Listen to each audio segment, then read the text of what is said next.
더 풍성한 삶을 살기 위해 보물 같은 책들을 함께 나누는 이가피 교수의 신간 읽기입니다. 안녕하세요.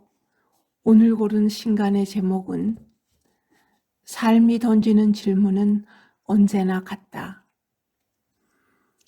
시대의 지성 찰스 핸디가 전하는 삶의 철학이라는 부제가 붙어 있습니다.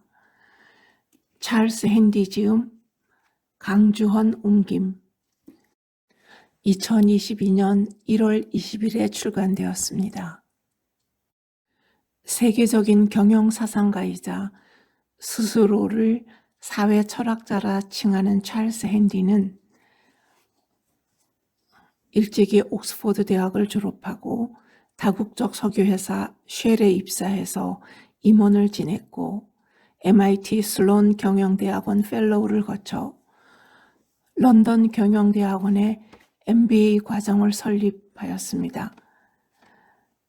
그는 과학기술과 경제발전이 우리의 삶에 어떤 영향을 미치는지 오랫동안 연구했고, 특히 프리랜서와 1인 기업의 급증, 조직의 해체, 다국적 기업의 확산 등 자유시장 경제체제가 필연적으로 불러오는 현상들을 누구보다 앞서 예측해서 전 세계의 주목을 받았습니다.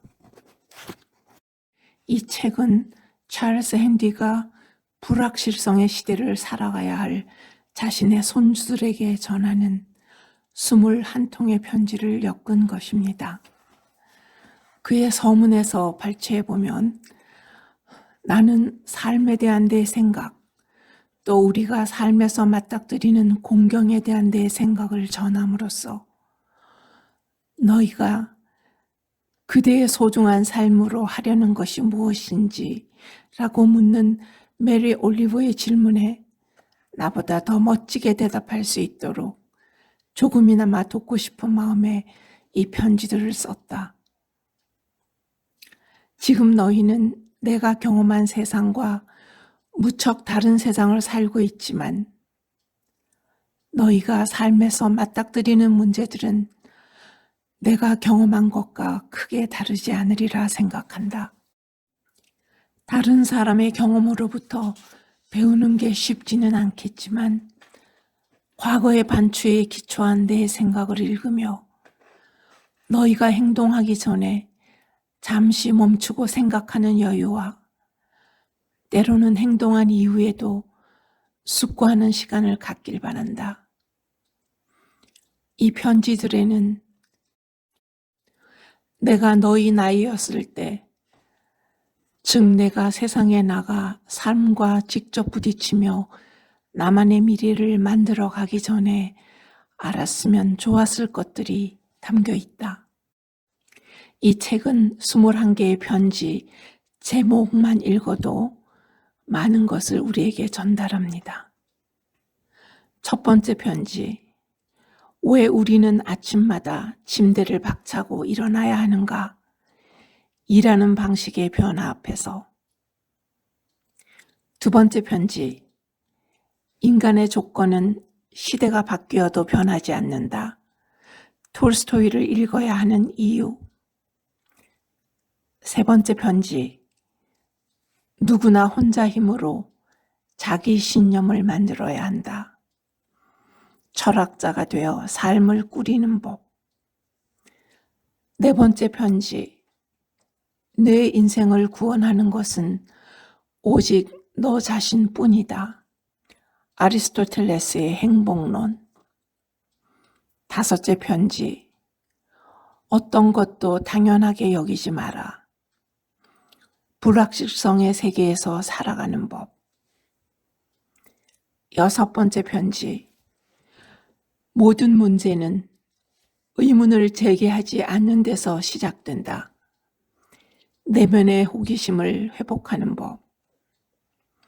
일곱 번째 편지, 정작 중요한 것은 학교에서 배우지 않는다. 키플링의 난제를 해결하는 법. 여덟 번째 편지, 끝까지 포기하지 않고 완주하면 모두가 승자다. 삶과 마라톤의 공통점.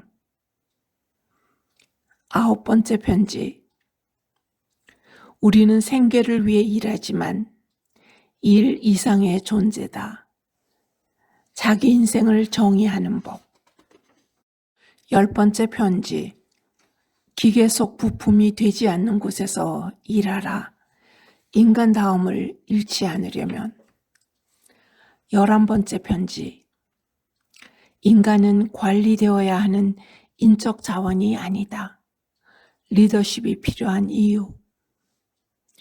12번째 편지. 우리를 지배하는 그들은 결국 우리 손으로 선택되었다. 개인과 국가의 관계. 13번째 편지. 누구나 3번의 다른 삶을 살 수 있다. 인생의 변곡점을 만났을 때. 14번째 편지. 무엇이든 부족하지 않으면 충분한 것이다. 삶의 기회비용을 놓치지 않는 법. 15번째 편지. 돈은 일과 성취의 불안한 동반자일 뿐이다. 필요와 욕망 구별하기. 16번째 편지. 가장 소중한 것은 혼자 가질 수 없다. 타인과의 연대에 대하여. 17번째 편지. 결혼을 유지하려면 최소 3번은 계약서를 갱신하라. 관계 지속의 원칙. 18번째 편지. 셀 수 없는 것이 셀 수 있는 것보다 더 강하다. 숫자에 현혹되지 않는 법. 19번째 편지. 이제 은퇴라는 단어를 은퇴시켜야 한다. 마지막 쿼터를 품위 있게 뛰는 법. 20번째 편지. 다른 누군가와 똑같은 사람은 없다. 세계의 자아를 찾는 순간. 21번째 편지. 자유의 이면은 불안정하고 자유의 대가는 냉혹하다. 인생을 낭비하지 않는 법. 이중 몇 개의 편지 중에서 저에게 다가온 문장들을 읽어드리겠습니다. 첫 번째 편지에서 요즘 기업의 평균 수명은 16년에 불과하다. 이럴진데 어떻게 기업이 평생 직장을 제공할 수 있겠는가? 조직은 점차 세계의 잎이 전체를 이루는 클로버의 형태를 닮아갈 것이다. 첫 번째 잎은 핵심 직원이고, 두 번째 잎은 하청업체, 세 번째는 개인 전문가 혹은 프리랜서 노동자다. 요컨대 안정된 직장이 더는 존재하지 않는다는 뜻이다. 쉘에도 이제는 너희를 대신해 다음 단계를 계획하고 승진에 필요한 훈련을 제안하며 장래의 이력을 관리해주는 사람이 없다. 너희는 고용된 상태에 있더라도 새로운 일자리가 나오면 그 자리에 지원해야 할 것이다. 50세를 넘기면 일자리를 구하기가 한층 더 어려워질 것이다. 이런 이유에서 나는 포트폴리오 라이프라는 것이 너희 세대에게 최상의 대안이 될 거라고 꾸준히 제안해 왔다. 내가 말하는 포트폴리오 라이프는 작은 일자리들, 보다 구체적으로 보수를 받는 일자리들과 무보수임에도 유익한 일자리들의 집합체를 뜻한다. 포트폴리오 라이프는 이미 너희와 같은 젊은 세대에게 고려할 만한 삶으로 받아들여지기 시작했다.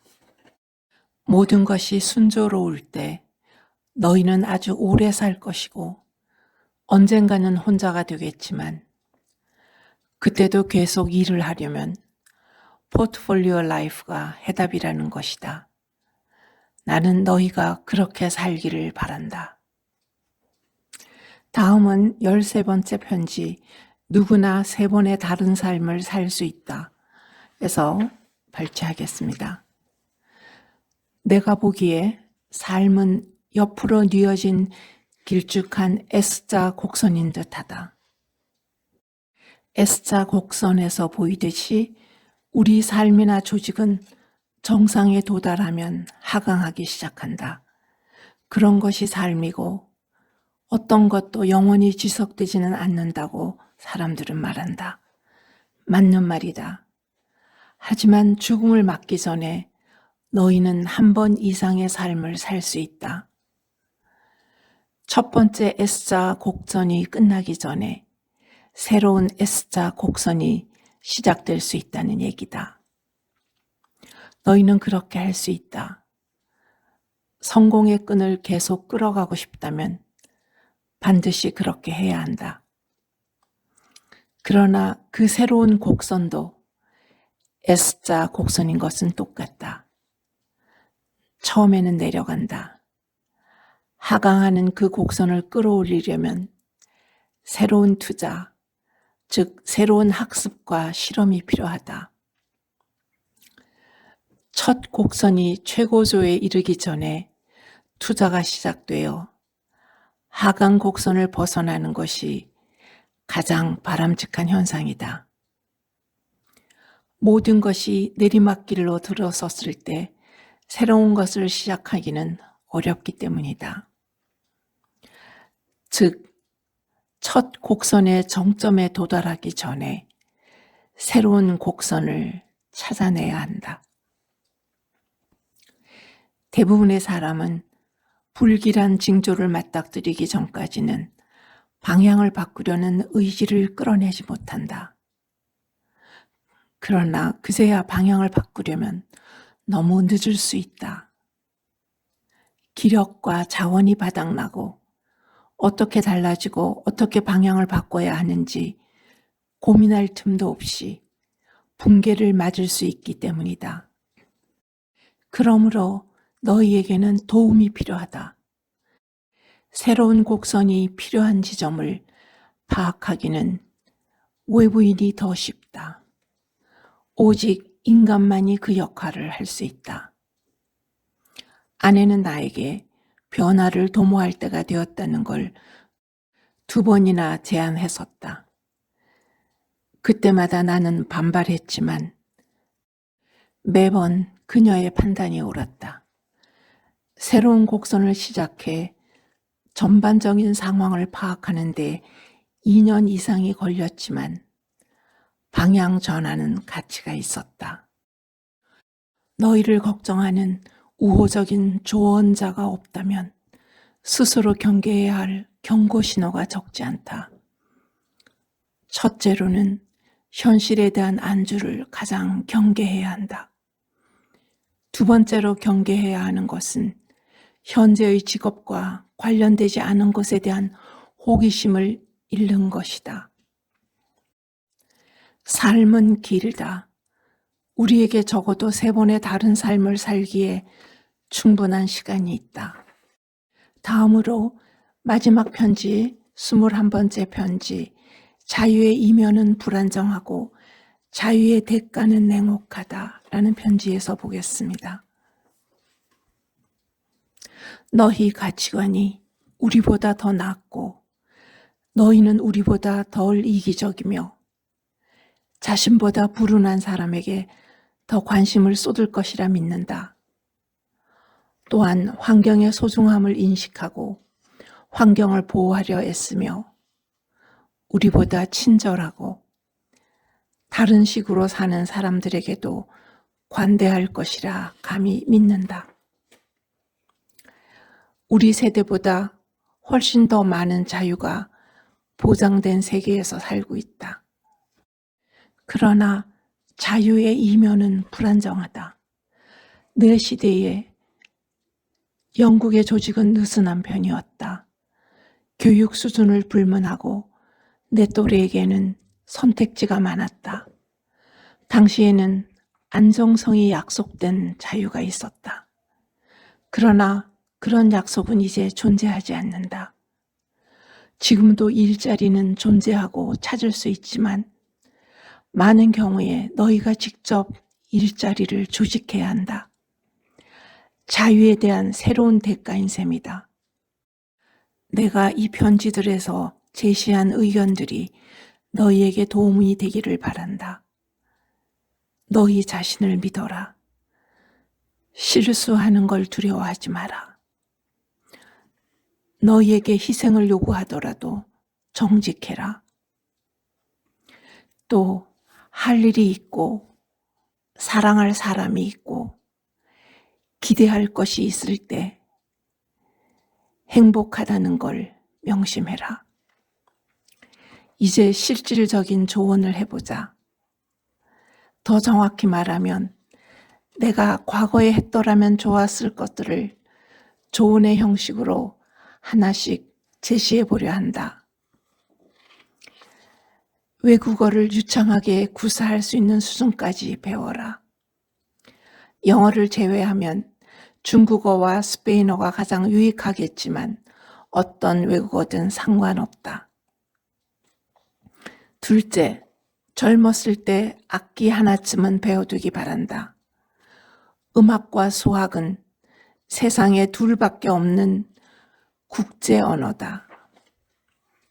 셋째, 젊었을 때 개인 스포츠를 하나쯤은 배워두어라. 개인 스포츠, 테니스와 골프, 배드민턴, 심지어 크리켓은 평생 동안 계속할 수 있고 운동과 우정을 동시에 도모할 수 있는 특별한 수단이 될 수 있다. 넷째, 일기를 써라. 나는 내 생각을 정리하기 위해서라도 일기를 써야 한다는 걸 오래전에 깨달았다. 일과 삶에서 적절한 우선순위를 결정하는 능력이 크게 향상될 것이다. 다섯 번째, 사랑에 빠져보아라. 자신보다 다른 사람을 더 좋아할 수 있다는 걸 알게 되는 것은 경이로운 경험이다. 사랑은 몇 번이고 할 수 있다. 나도 그랬다. 그러나 결혼은 유대감과 사랑을 더욱 돈독하게 해주지만 성욕은 사랑이 아니다. 둘을 혼동하지 않기를 바란다. 욕정 때문에 결혼하지는 마라. 여섯 번째, 아리스토텔레스가 강조한 미덕들을 기억하라. 너희가 믿는 게 무엇이든 간에 너희 믿음을 굳건히 지키고 싶다면 특히 용기라는 미덕을 기억해라. 그러나 용기가 지나치면 오만이 된다는 그의 황금률도 잊지 않기를 바란다. 부디 충만하고 보람 있는 삶을 즐겁게 살기 바란다. 그리고 이 땅을 떠날 때 미처 하지 못한 것이 있어 후회하지 않기를 바란다. 이렇게 저자는 끝을 맺고 있습니다.